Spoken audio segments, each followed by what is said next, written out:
Busque por favor, amado hermano, el libro de San Juan. Vamos a leer del capítulo 14, del verso 7 al verso 11. Y en este día vamos a aumentar, vamos a extender más, ¿sí?, la palabra de conocimiento que Dios nos habló la semana pasada. Vamos a seguir viendo la importancia de esta mala relación, ¿sí?, que tiene la iglesia con los judíos hoy día, ¿sí?, con los judíos hoy día, y de la importancia del nombre de Dios. Y lo vamos a ver precisamente en la persona de Dios. Por eso así le hemos llamado a este mensaje, la persona de Dios. Y vamos en el poder del Espíritu Santo por medio de la palabra en el libro de San Juan 14, del verso 7 al 11, dice la palabra: si me conocieran, también a mi Padre conocerían. Y desde ahora, fíjese cuánto tiempo dijo el Señor Jesucristo estas palabras, y desde ahora, hace más de 2000 años, ¿sí?, dice, le conocen y le han visto. Desde hace más de 2000 años, Dios, el Padre, debe de ser conocido y visto por los hombres. Pero fíjese en lo que dice en el versículo 8. Felipe le dijo: Señor, muéstranos al Padre y nos basta. Jesús le dijo: tanto tiempo hace que estoy con ustedes y no me has conocido, Felipe. El que me ha visto a mí, ha visto al Padre. ¿Cómo pues dices tú, muéstranos al Padre? ¿No crees que yo soy en el Padre y el Padre en mí? Las palabras que yo les he hablado, no las hablo por mi propia cuenta, sino que el Padre que mora en mí, Él hace las obras.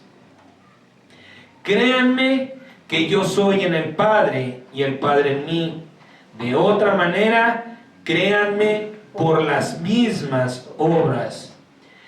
¿Cuántos, amado hermano, y por difícil que pueda parecer, es duro a veces pensar en la condición en la que nos encontramos delante del Señor? ¿Cuántos, como Felipe, habrá en la iglesia de Cristo que, habiendo sido hechos hijos, no conocen al Padre? No le conocen a pesar del tiempo. Qué duro es pensar esto, amados hermanos. Y generalizando un poco, ¿sí?, ¿cuántas personas que dicen que creen en Dios no lo conocen? ¿Y cuántos hijos que dicen que le conocen no le reconocen y mucho menos le creen? Hay mucha gente fuera de Cristo, muchísima, amado hermano, que cree en Dios, pero no tienen conocimiento del Dios que dicen que creen. Y los que dicen que le conocen, no le reconocen, y es tremendo que lo peor de todo, pues no le estemos creyendo a aquel que hemos aceptado como Padre. Porque si por medio de la fe en el nombre de Jesucristo hemos sido hechos hijos, pues lo que a nosotros nos concierne es aceptar a Dios como nuestro Padre. Si Él nos hizo hijos, nosotros debemos de aceptarlo como Padre. Pero qué difícil es pensar, qué triste es pensar y darnos cuenta que no conocemos verdaderamente a nuestro Padre. Que el tiempo está pasando cada vez más y nuestra condición no es la que ya debería de ser. ¿Cuántos Felipes o como Felipe habrá verdaderamente en la iglesia, en la amada esposa de Jesucristo? A ciencia cierta no podemos dar un porcentaje, pero yo creo que sí es muy alto, muy alto, amados hermanos. Y lo vamos a ir viendo a través de esto, de este mensaje, ¿sí? Vamos a personalizar un poco esto que acabamos de leer y de decir, haciéndonos una pregunta: ¿quién en su sano juicio se hace una prueba de paternidad? ¿Quién de nosotros se hace una prueba de paternidad? Desde que tenemos conciencia, ¿sí? Desde nuestra niñez, nuestra infancia, cuando empezamos a tener conciencia, se nos dice: este es tu papá, este es tu mamá, y nadie duda en ese respecto. Quizá todavía en nuestro tiempo de inocencia, como niños, lo aceptamos. Pero conforme vamos creciendo, conforme nos vamos desarrollando, ¿por qué nosotros no crece, no germina y se madura y brota la duda de: ¿será mi papá? ¿Sí será mi mamá? Ciertamente que a los ojos carnales, ¿sí?, hay cosas, hay rasgos, señales que nos confirman: no, te pareces un montón. ¿Cuántos papás dicen: no lo puedes ni negar, toda tu cara? ¿Sí? Pero hay personas que no se parecen a los papás. Hay personas que se parecen en las cosas espirituales, quizá en el carácter, en el modo de pensar.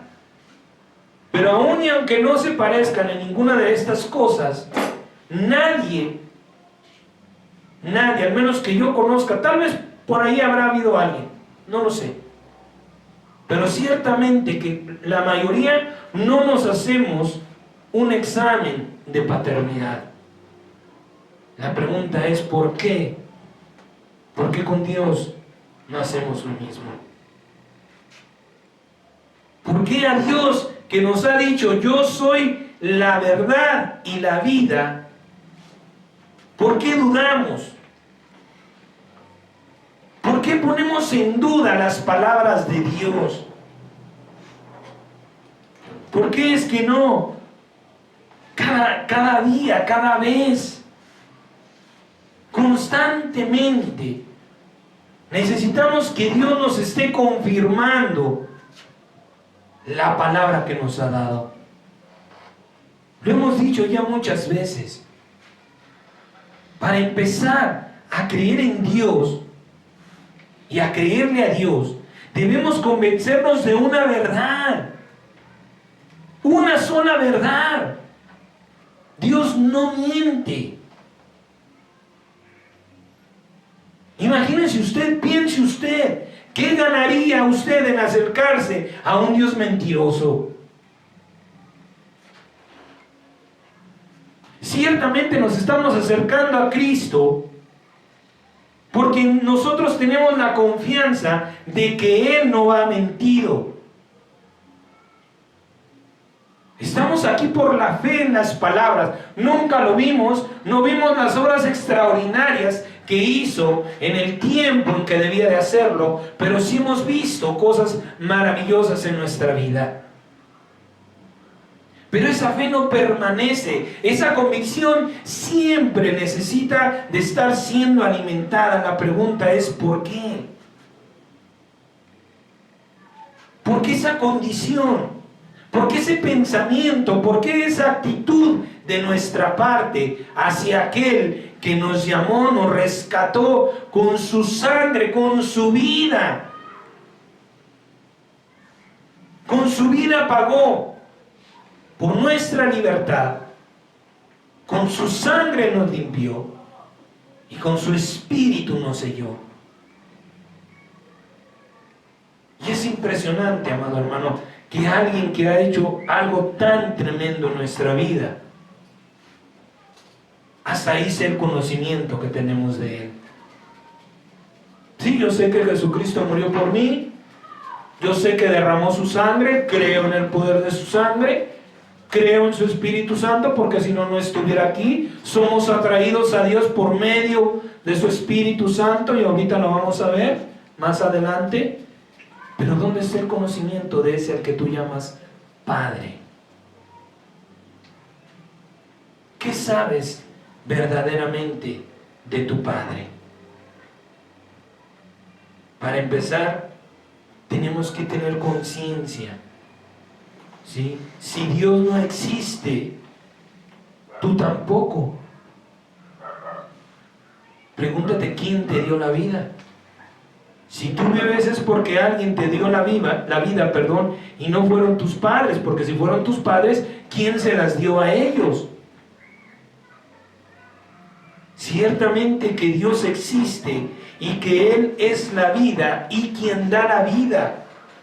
Entonces, si estamos convencidos de que Dios es real, ¿cuál es la razón de no entregarle nuestro corazón? Y digo entregarle nuestro corazón no para que habite, porque ya habita,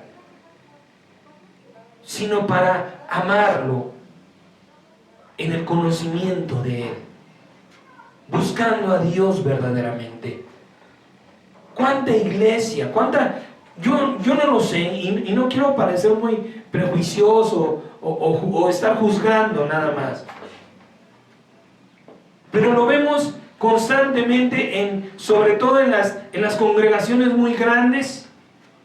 Llega la gente, ¿sí?, al servicio que más le acomoda.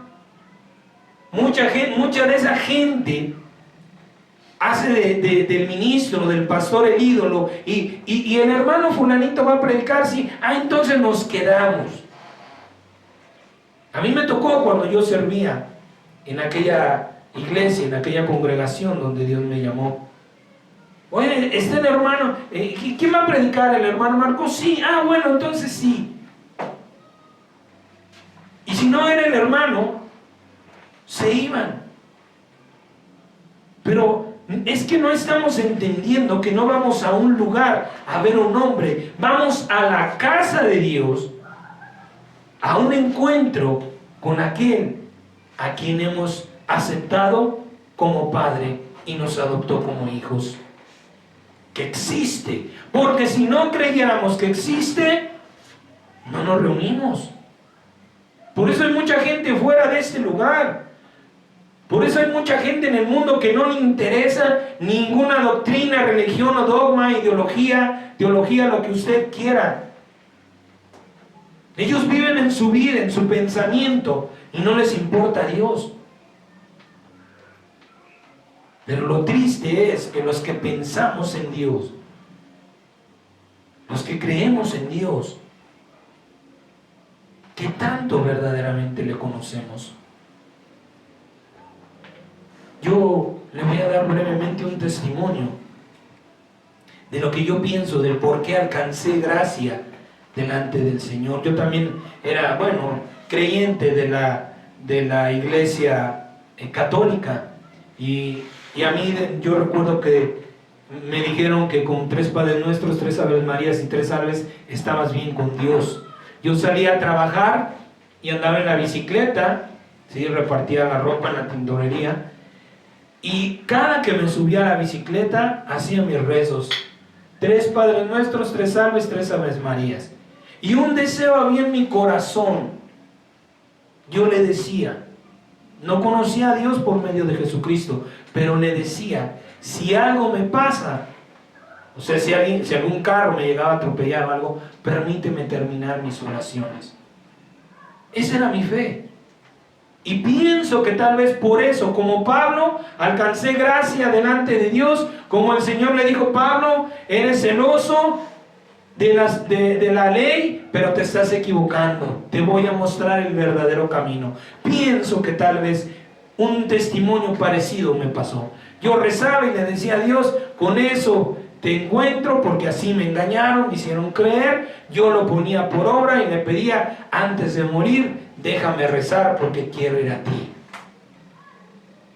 Y en esa bendita gracia Dios me ha ayudado a crecer en el conocimiento de Él. Pero hay mucha iglesia que viene, se siente, escucha la palabra, a veces ni siquiera soportan el tiempo de la palabra, agarran, se levantan, el celular vibra, llaman, se agarran, se levantan y se van.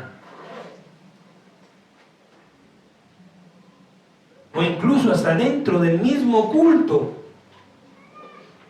Se pueden ocultar a los ojos de los demás, pero a los ojos del Padre están en las redes sociales. Y ese es el amor que le estamos mostrando a nuestro Padre. Aquel. Ya no hay vuelta atrás. Ya no se trata de decirle, ¿sabes qué? Mejor no. Tú aceptaste a Dios por tu Padre. Y Él te amó, no te aceptó, te amó como a un hijo. ¿Y dónde está nuestro amor por ese Padre? Esa es la pregunta, ¿sí? Si ciertísimamente creemos que Dios existe y es el que da vida, ¿por qué nuestra condición? ¿Sí? ¿Por qué no nos conformamos como con nuestros papás? ¿Por qué seguir buscando cada vez más el convencerme de que Dios es real y que me ama? ¿Por qué no empezar a buscar a Dios por amor? Yo quiero conocerte, yo quiero saber de ti. Así como tú me buscaste, yo quiero saber de ti. ¿Por qué no nos conformamos con esto? Pues la respuesta nos lleva nuevamente al pasado, al principio de todo, al pueblo de Israel. ¿Por qué estamos en esta condición delante de Dios? Para poder entenderlo necesitamos ir al principio de las cosas o volver al pasado, ¿sí? Suficiente razón debía ser esta para que los hijos de Dios no tuvieran ninguna relación con los descendientes de esa gente, hablo de los judíos, ¿sí? Y no estoy hablando de verlos como enemigos, sino de no hacerlos lo que no son, ni son pueblo de Dios porque no hacen la voluntad de Dios, ni son elegidos por Dios para revelar sus misterios. Por eso le decía qué importante es que nosotros entendamos el daño, el mal que ha traído esa relación, esa amistad que la iglesia ha buscado con los judíos. Lo dijimos la semana pasada y ahorita se lo voy a mostrar. Ese pueblo está bajo maldición. Miren lo que dijo Dios de ellos. Vaya por favor al libro de Romanos. Romanos capítulo 1.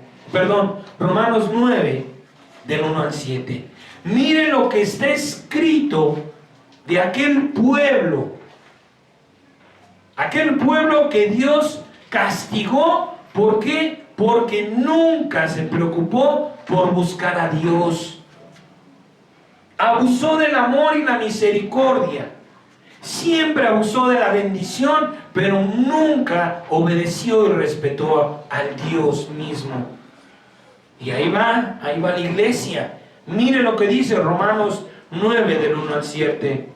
¿Verdad? Digo, en Cristo no miento, y mi conciencia me da testimonio en el Espíritu Santo, que tengo gran tristeza y continuo dolor en mi corazón, porque deseara yo mismo ser anatema, separado de Cristo por amor a mis hermanos, los que son mis parientes según la carne, que son israelitas, de los cuales son la adopción, la gloria, el pacto, la promulgación de la ley, el culto y las promesas, de quienes son los patriarcas y de los cuales según la carne vino Cristo, el cual es Dios sobre todas las cosas, bendito por los siglos. Amén.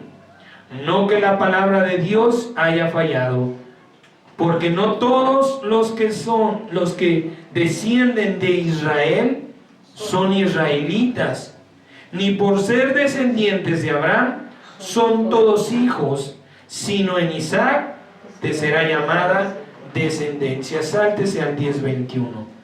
Romanos 10:21 dice la palabra: pero acerca de Israel dice, todo el día extendí mis manos a un pueblo rebelde y contradictor.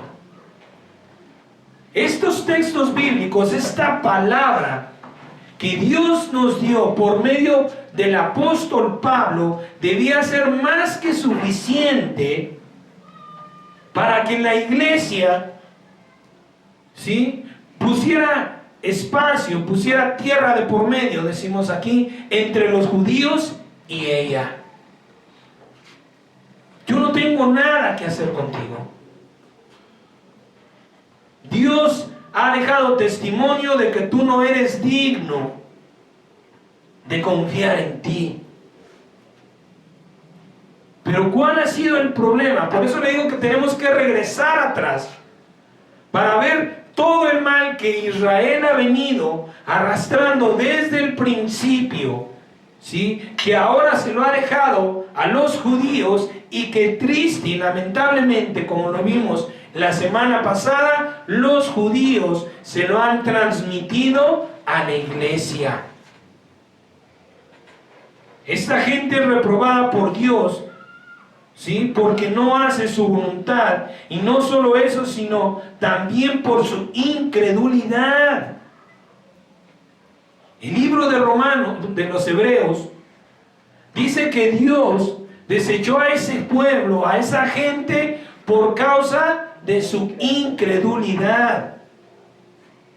Y esa incredulidad de ese pueblo, de esos judíos, lamentablemente también la ha venido a adoptar la iglesia. Y es un pecado tremendo, amado hermano. Tremendo. No nos hemos verdaderamente puesto a concientizar la gravedad de este pecado. ¿Y sabe cuál es? No es que usted dude, es que usted, o aquellos, yo lo bendigo, usted, Dios lo limpie de la incredulidad. Usted declare la sanidad por Cristo y por su sangre. Pero aquellas personas que tienen incredulidad insultan a Dios. Ya lo hablamos en otro tiempo. Es decirle a Dios mentiroso. ¿Por qué, si Dios habló por medio del apóstol Pablo diciendo que no todos los que descienden de Israel son israelitas, y no por ser descendientes de Abraham son considerados hijos, y se escribe de Israel que Dios se quejó? Un Dios maravilloso, un Dios de una paciencia infinita, fue provocado a ira por ese pueblo, y el Señor dijo: todo el día extendí mis manos a un pueblo rebelde y contradictor. Y lo veíamos la semana pasada. Y para muestra basta un botón: el nombre de Dios. ¿Qué es lo que hace esta gente? Como Dios les da un mandamiento: no usarás, no jurarás en mi nombre en vano. Ah, bueno, perfecto, no quieres que juguemos por tu nombre, ¿sabes qué? Te vamos a inventar otro nombre y seguimos jurando, y aquí no pasó nada.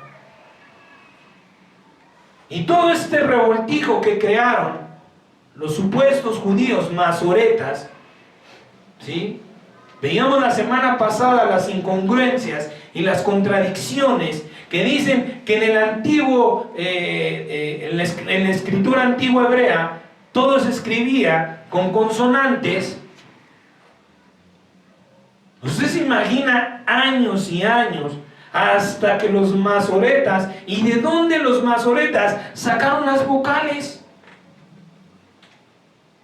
¿Quién se las dio? Si la escritura divina era con puras consonantes,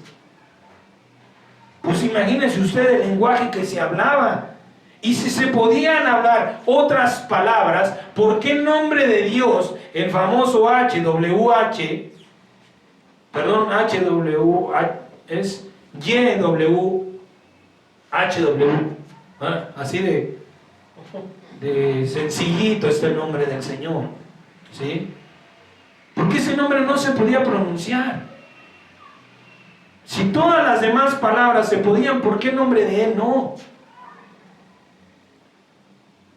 Es todo un revoltijo.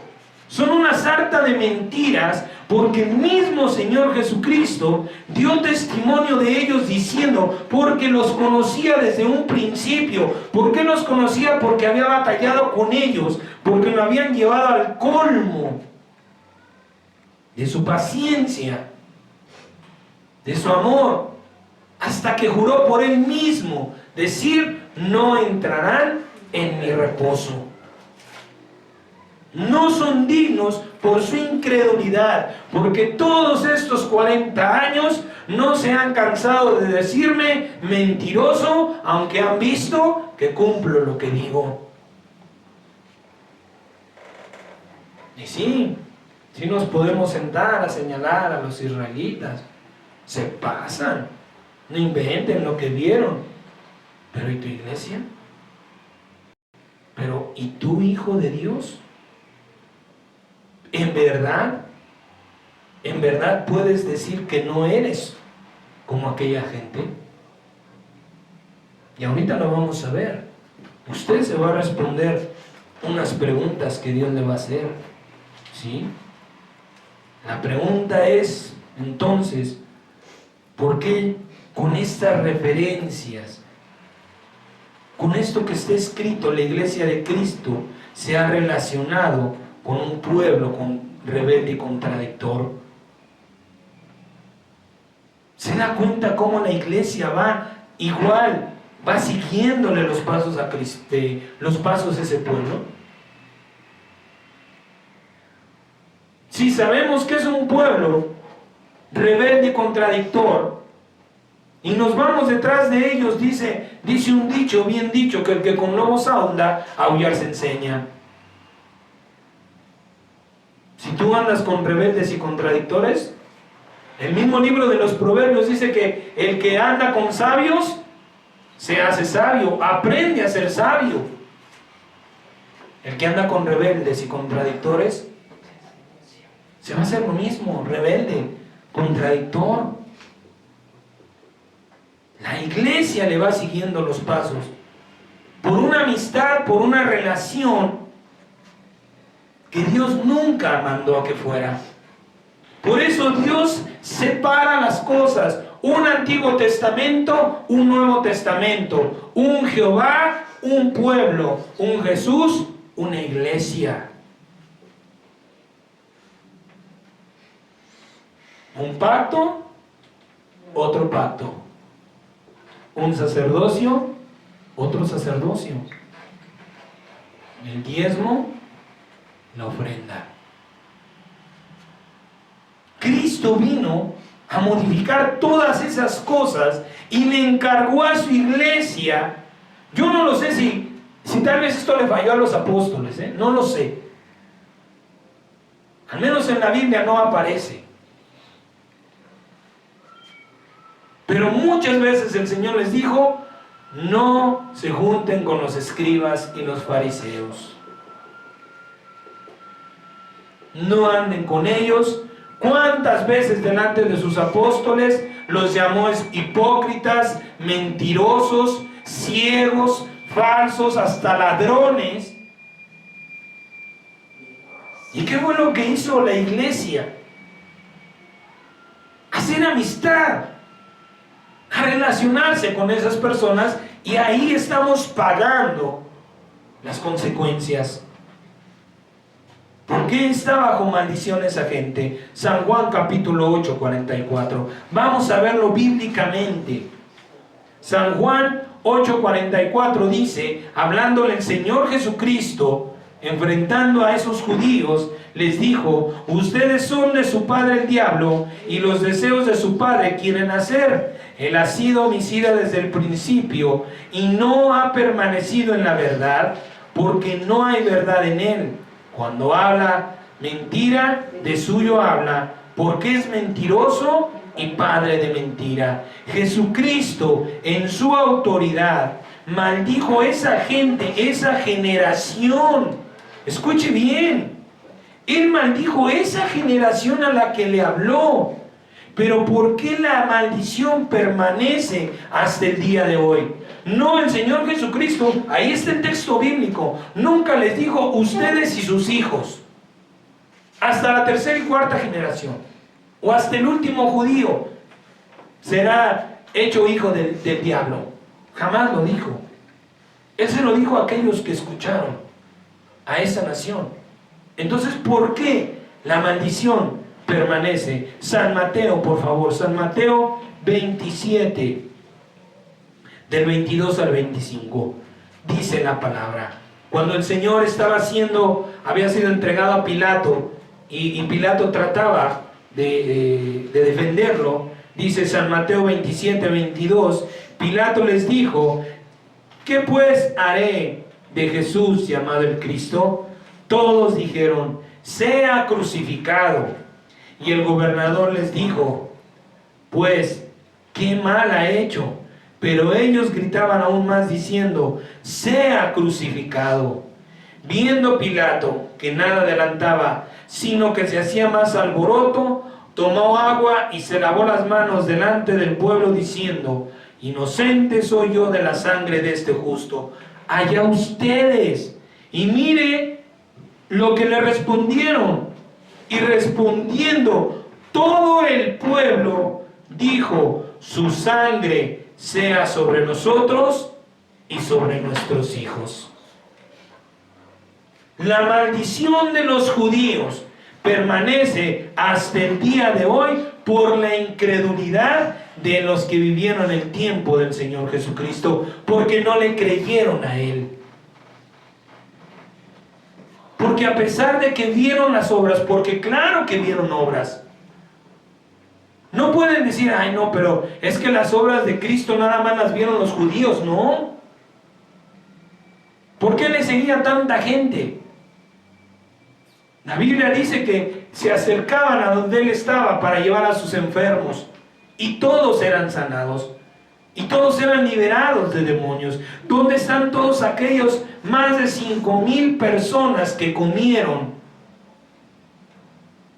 por unas canastas que estaban vacías? Había gran testimonio de Él, y sin embargo su incredulidad fue mayor. Y por eso es que esta gente que vemos hoy día en aquella nación, en aquella región, siguen bajo esa maldición. Por esta razón, los judíos no creen en Jesús ni en su nombre, porque fueron maldecidos por sus padres, no por el Señor Jesucristo, sino por sus propios padres. Imagínense ustedes esto. Qué grave es el asunto. Y la iglesia debería de conocer esto, para poner distancia de por medio. Pero la mayoría de los pastores, al menos los que yo he visto, ¿sí?, o de los pocos que puedo decir que conozco, la mayoría ha ido a Israel a tener una relación con los judíos, porque siguen creyendo que ese es el pueblo de Dios. El pueblo de Dios es Israel, no Judá. El pueblo de Dios son las 12 tribus que forman a Israel. Y ya lo hablamos en su momento y en su tiempo. Ese pueblo volverá a ser reunido en los 144,000 que sí harán la voluntad de Dios, y que sí reconocerán a Jesucristo como el Dios verdadero. Pero fuera de esa gente, lamentablemente, los judíos no son dignos de ser llamado pueblo de Dios, hijos de Dios, nación bendita. ¿Eso era el propósito de Dios? Claro que sí. Ellos deberían de ser el hermano mayor. Ellos deberían de ser los responsables de bendecir toda la humanidad, todas las demás naciones. Claro que sí. Pero fueron reprobados por Dios por su incredulidad, porque le dijeron a Dios mentiroso. Mira, ya llevamos caminando años, años y años y no vemos la tierra. Y los que callaron, ¿por qué sí la vieron? Y los que creyeron, ¿por qué sí entraron? Por su fe. Porque ciertamente que conocían al Dios que los había sacado. Porque tenían el testimonio en sus corazones. Porque cuando a ti te debe faltar fe, tú te debes de acordar lo que Dios hizo por ti, no lo que está escrito, no las maravillas que están escritas, sino lo que Dios hizo por ti. Tienes que tener algún momento en el que las cosas estaban tan tremendas y tú no te explicas cómo, pero saliste salvo, sin un rasguño, en victoria, en gloria. Y no me pongo a hablar de eso porque me acaba el tiempo. El testimonio de Jesucristo en mi vida, amado hermano. No tenemos que estar buscando la Biblia, sino a nuestro Dios en nuestro interior. No, Padre bendito, en aquella ocasión tú me guardaste, hoy no hay diferencia, sigo siendo tu hijo, sigues siendo mi Padre, me sigues amando, te sigo buscando. Esa tribulación no me va a separar de ti porque la vez pasada no lo hizo. Es más, lo único que va a lograr es afianzarme a ti. Abrázame, porque yo creo que tú puedes abrazarme. Pero ¿cuántas veces es al revés? Inmediatamente nos quejamos. Y entonces, ¿dónde está la confianza en que Dios sabe lo que hace? En que todo lo que Dios hace o permite que suceda en nuestra vida nos va a traer un bien, un bien. No es un dicho, no hay mal que por bien no venga, no. Es una promesa de Dios. A todos los que le aman, todas las cosas les ayudan para bien. Ay, Señor, bueno, no lo sé, pero confío en que esto va a ser para bien. Ayúdame, Señor, a soportarlo. Ayúdame a vencerlo, ayúdame a superarlo en gloria, de tu mano, junto a ti, en oración, en alabanza. No a quejarme, no a estar, Señor, como un niño chiquito, berrinchudo, sino a ser valiente y a madurar. Eso es amor al Padre. Cuando tú te acercas a Dios, ¿qué pasa cuando tú convives con una persona? Se abre a ti, tiene confianza contigo, te empieza a contar cosas íntimas. Yo no sé si usted lo ha vivido, yo pienso que sí, todos lo hemos vivido. Alguna relación con una persona que le ha dicho, mira, la verdad no se lo he dicho a nadie, pero tú me inspiras confianza. Te voy a decir esto y esto y esto que pasó en mi vida. Esa misma relación, ¿por qué no la aplicamos con nuestro Padre? ¿Por qué seguimos quejándonos en la tribulación si lo conocemos? ¿Por qué seguimos quejándonos en la prueba si sabemos que va a traernos un bien? ¿Por Porque entonces no estamos creyéndole a Dios. Y miren lo que dice la palabra con respecto de la revelación de los misterios de Dios. Miren lo que dice en Efesios 3:10. Dice la palabra: para que la multiforme sabiduría de Dios sea ahora. Ya no le pertenece al pueblo, ya no le pertenece a Israel, ya no le pertenece a los judíos, sino dice, sea ahora dada a conocer por medio de la iglesia. La multiforme sabiduría de Dios ya no le concierne al pueblo, a la gente, aquella nación que Dios rescató de Egipto. No más, les quitó el sacerdocio, les dio tiempo, les dio oportunidad, no quisieron, los reprobó. Ahora, la responsable es la iglesia. ¿Qué tiene que ir a buscar la iglesia con los judíos?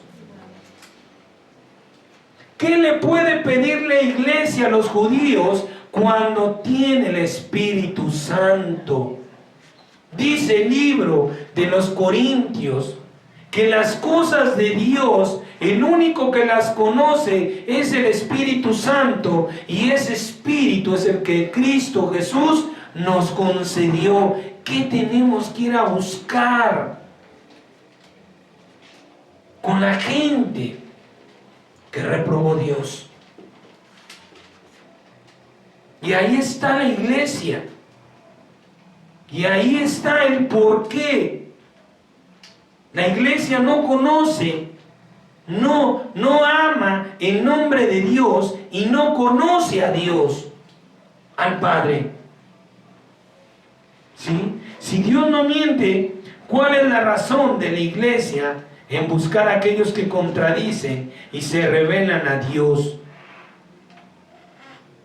A la sabiduría y la revelación de Dios. Al hacer esto, ¿no nos hacemos iguales a ellos? Ciertamente que sí. Ciertamente que tenemos a Dios por poco y al Espíritu Santo. Porque la mayoría, lo he dicho y lo recalco, ¿sí? La base, el sustento de la teología en la cual se sustentan muchas iglesias en Cristo es la sabiduría judía. Cuando usted estudia teología en alguna congregación, ¿sí?, lo van a llevar a libros de sabios judíos, no a Cristo, no a la Biblia solamente. Sí, también conocen Biblia, por supuesto que sí. Pero la teología tiene su raíz en los judíos. Teología es el estudio de Dios. En la iglesia se infectó de esa porquería. Y la iglesia adoptó ese mal.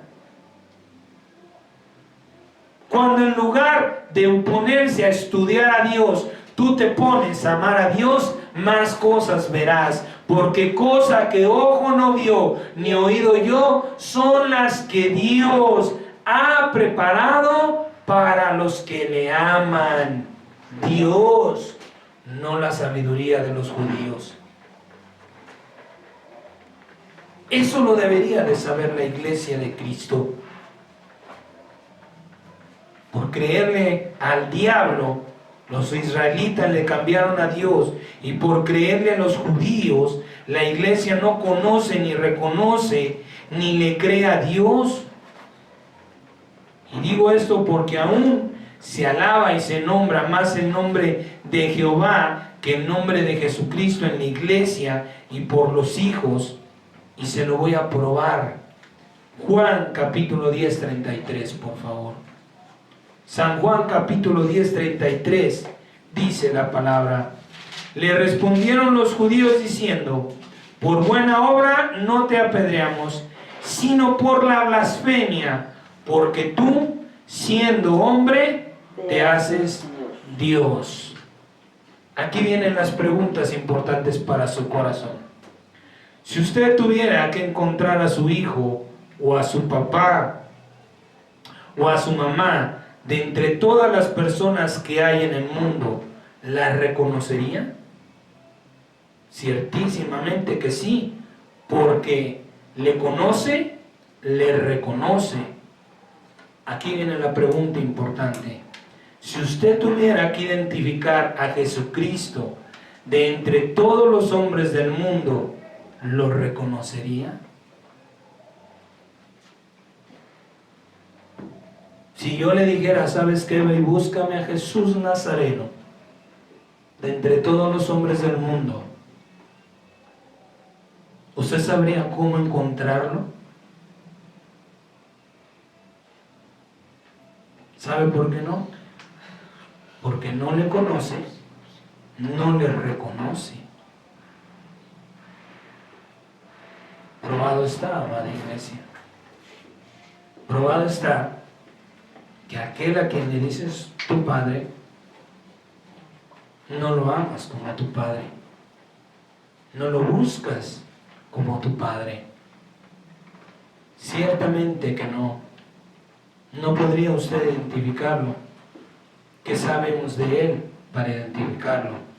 Físicamente Jesucristo es semejante a cualquier otro hombre, pero tiene dos virtudes que le hacen único e inigualable, humanamente hablando. ¿Cuáles son esas dos virtudes? San Juan, capítulo 10, 37 y 38. Esto no debería yo decírselo. Esto yo debería de estárselo confirmando, porque usted debería de saberlo. ¿Sí? San Juan 10, 37 y 38 dice: si no hago las obras de mi Padre, no me crean. Mas si las hago, aunque no me crean a mí, crean a las obras, para que conozcan y crean que el Padre está en mí y yo en el Padre. Jesucristo físicamente es como cualquier hombre, es decir, tiene dos ojos, una nariz, una boca, etc. Pero es único en su forma de hablar y de actuar. Si yo le mandara a buscar a Jesucristo, usted tendría que saber cómo habla y lo que Él hace. Es la única manera en que usted podría decir: tú eres. A mí no me vas a engañar. Tú eres el Hijo de Dios. Tú eres el Rey de Israel. Jesucristo se diferencia, o podría, es un ejemplo para ver la condición de nuestro corazón. ¿Sí? Jesucristo podría estarse escondiendo entre los hombres, y solamente los que verdaderamente lo aman lo pueden encontrar, o se darán cuenta cuando se crucen su camino. Para poder reconocer a Jesús entre todos los hombres, habría que oírlo hablar y verlo trabajar. Ahora, ¿cómo es posible que Dios se haya hecho semejante a un hombre? Porque estamos buscando ver la persona de Dios.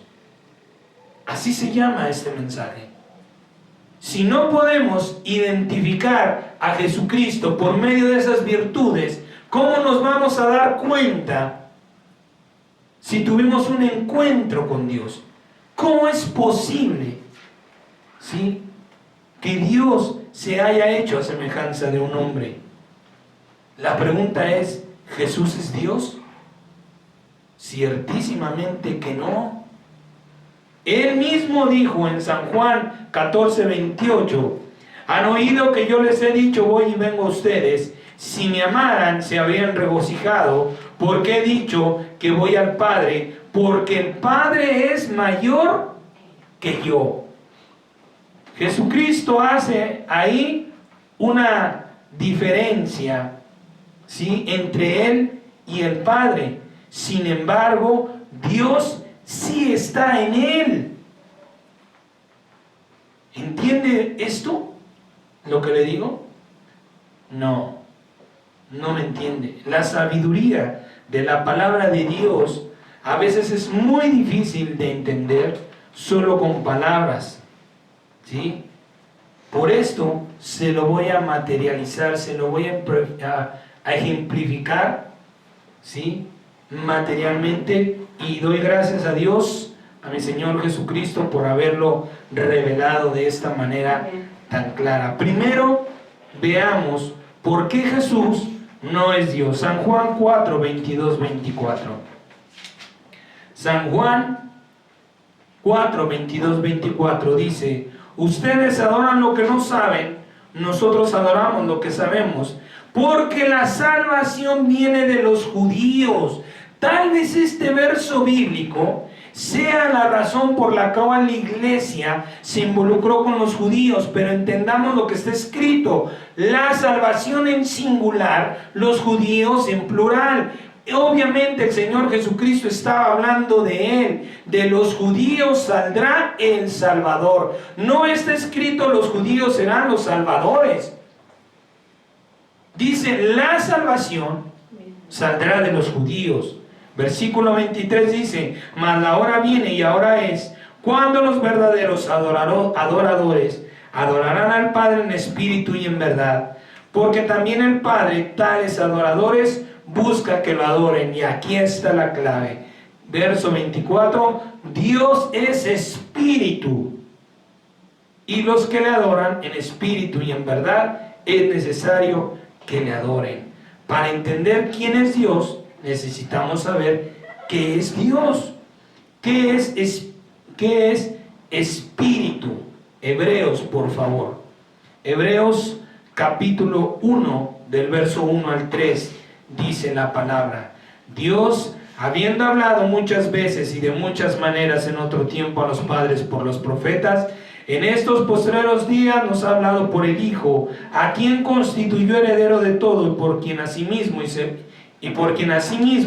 hizo el universo, el cual, siendo el resplandor de su gloria y la imagen misma de su sustancia.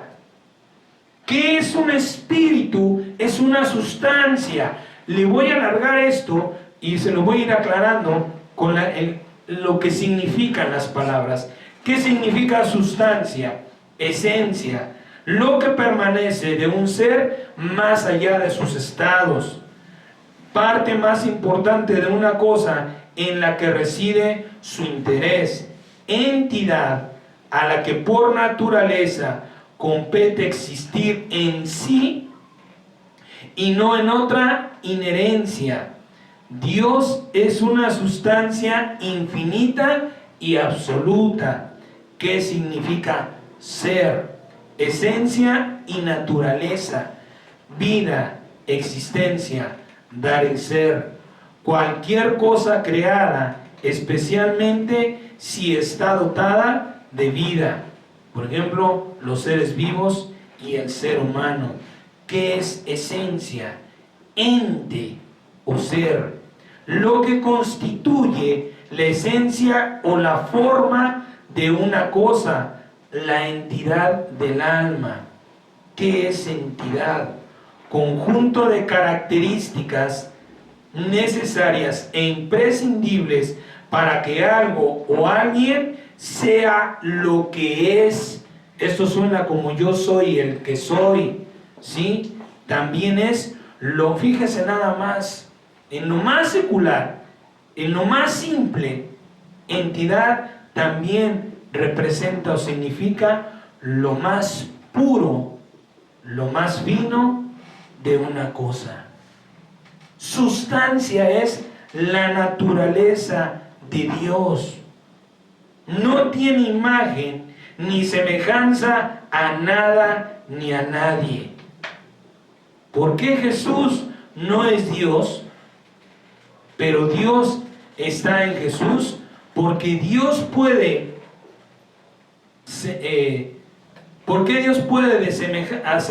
hacerse semejante a un hombre y puede hacer a un hombre semejante a Dios. Escuche, Colosenses capítulo 2. Ahorita le voy a aclarar tal vez todo este rollo que le estoy diciendo, no se desespere. no se desespere. Ahorita le estoy dando la palabra, ahorita se la voy a manifestar. Colosenses, ¿por qué Dios puede hacerse semejante a un hombre y puede hacer a un hombre semejante a Dios? Colosenses 2, 8 y 9 dice: miren que nadie los engañe por medio de filosofías y huecas sutilezas, según las tradiciones de los hombres, conforme a los rudimentos del mundo, y no según Cristo, porque en Él, escucha esta palabra, en Él habita corporalmente toda la plenitud de la deidad. Sigo todavía con palabra y ahorita se la muestro. San Juan capítulo 10, 30 al 36 dice la palabra: yo y el Padre uno somos. Entonces los judíos volvieron a tomar piedras para apedrearle. Jesús les respondió: muchas buenas obras les he mostrado de mi Padre, ¿por cuál de ellas me apedrean? Le respondieron los judíos diciendo: por buena obra no te apedreamos, sino por la blasfemia, porque tú, siendo hombre, te haces Dios. Jesús le respondió: no está escrito en su ley, yo dije, dioses son. Lea esa palabra, vea que dioses no está escrito con D mayúscula. Ahí está la diferencia, ¿sí? Y muchos no quieren recibir esta gloria de Dios. Verso 35 dice: si llamó dioses nuevamente con minúscula aquellos a quienes vino la palabra de Dios ya con mayúscula, dice: la escritura no puede ser quebrantada. Al que el Padre santificó y envió al mundo, ustedes dicen: tú blasfemas, porque dije, hijo de Dios soy. Sáltese por favor a San Juan 14, 28. Dice la palabra: han oído que yo les he dicho, voy y vengo a ustedes. Si me amaran, se habrían regocijado, porque he dicho que voy al Padre, porque el Padre es mayor que yo. Sáltese a San Juan 19, 30. Cuando Jesús hubo tomado el vinagre, dijo: consumado es, y habiendo inclinado la cabeza, entregó el Espíritu. ¿Qué significa todas estas palabras y cómo verlas? Veámoslas físicamente, por favor, en el nombre del Señor Jesús. Dice el libro, ¿sí?, de Colosenses. Vamos a ignorar este vaso. Es el Espíritu Santo y es Jesús. Dice Colosenses: toda la plenitud de Dios, este es Jesús. Esta es toda la plenitud de Dios. En Él habita corporalmente toda la plenitud de Dios. Ya no hay más plenitud para otra persona. Ya Dios está dentro de Jesús. El Padre y yo, uno somos. Dice el Señor: voy y vuelvo a ustedes, porque el Padre es mayor que yo. Vuelvo al Padre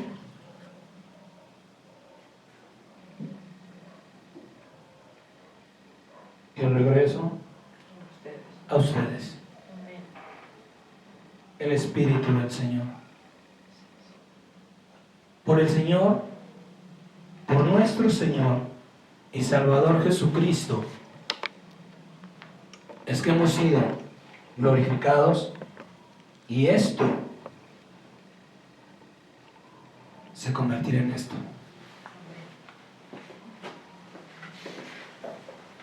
En esto. Dios te quiere convertir en esto. Pero ¿dónde está tu amor? ¿Dónde está tu fe? El Señor Jesucristo dijo: el Padre es mayor que yo. Tú puedes beber agua sin un vaso, pero ¿te puedes hidratar sin agua? Por eso es que el Padre es mayor. Yo espero que con esta manera en que Dios me ayudó a entender las cosas. Tú puedes entender el amor del Padre. Hoy ha puesto una gota en ti como un sello, como una garantía en que cuando te conviertas a Jesús, también te llenará. Este es el propósito de Dios para tu vida. ¿Cómo pues puedes decir muéstranos al Padre? Tanto tiempo he estado con ustedes y no me han conocido. ¿Cuánto les he hablado? ¿Cuánto he trabajado? ¿Cuánto te he guardado? Te he bendecido, te he protegido. ¿Y aún no me conoces? Y si yo pasara por enfrente de ti, ¿te darías cuenta que soy yo?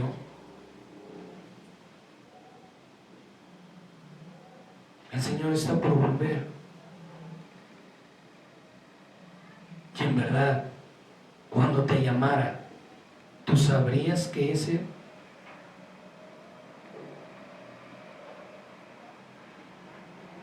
Pero ¿cómo está tu relación con el Padre? ¿Cómo está tu relación con su palabra? San Juan 10:29 dice: mi Padre que me las dio es mayor que todos y nadie las puede arrebatar de mi mano. Estamos en la mano del Señor y nadie puede arrebatarte de su diestra.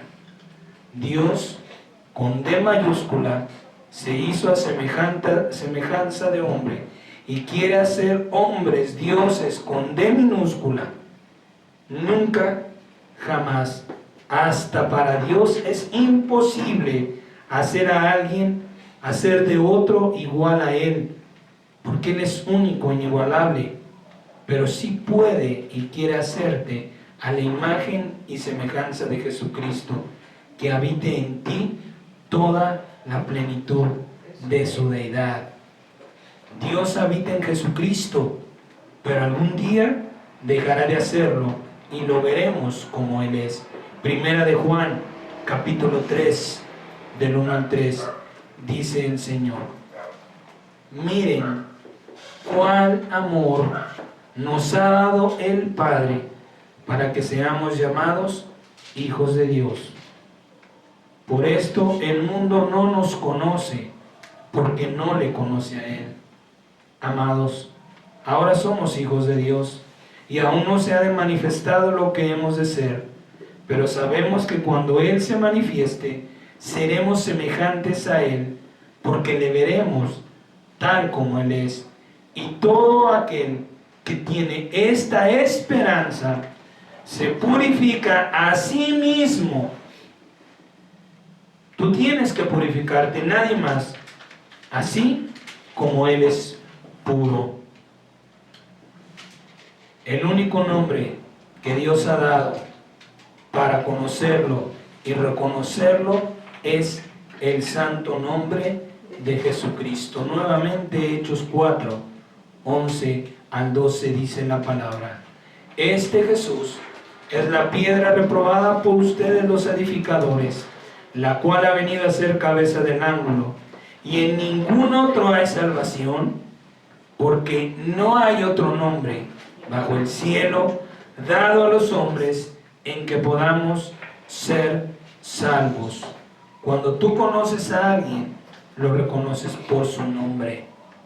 Santificado sea su nombre, nombre que se nombra sobre todo nombre, el nombre de Jesucristo, el nombre que Dios le dio a su iglesia, que es la que hoy está encargada de la revelación de la sabiduría de Dios, no los judíos, sino la iglesia. Y tú eres parte de esa iglesia. Terminamos con estas citas bíblicas. San Juan 17, del 1 al 3, por favor. dice la palabra. Estas cosas habló Jesús, y levantando los ojos al cielo dijo: Padre, la hora ha llegado. Glorifica a tu Hijo, para que también tu Hijo te glorifique a ti, como le has dado potestad sobre toda carne, para que dé vida eterna a todos los que le diste. Y esta es la vida eterna, que te conozcan a ti, el único Dios verdadero, y a Jesucristo, a quien has enviado. La vida eterna es conocer a Dios en el Espíritu y reconocerlo en Jesucristo, hombre. Y termino con Efesios 1, del 17 al 23.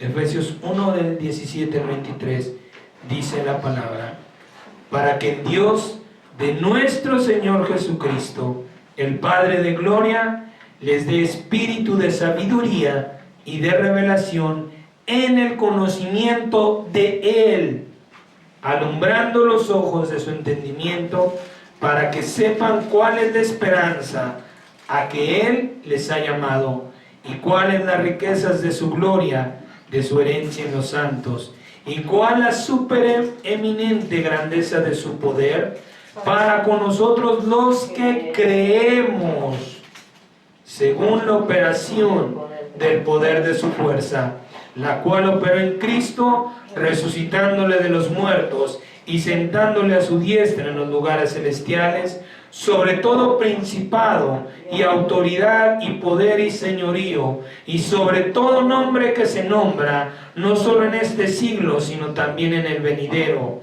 Y sometió todas las cosas bajo sus pies, y lo dio por cabeza sobre todas las cosas a la iglesia, la cual es su cuerpo, la plenitud de aquel que todo lo llena en todos. Espero en Cristo Jesús, amado hermano, amada hermana, que esta palabra llegue a tu corazón y te haga concientizar del tiempo que estás viviendo. Esto deberíamos de haberlo sabido o de estarlo viviendo hace mucho tiempo. Hace mucho tiempo, amado hermano. Tal vez unos más que otros, ¿sí? Pero si Dios lo está trayendo a tu conciencia en este tiempo, es porque todavía hay tiempo para buscar a Dios, para conocer a Dios, reconocer a Dios y creerle a Dios.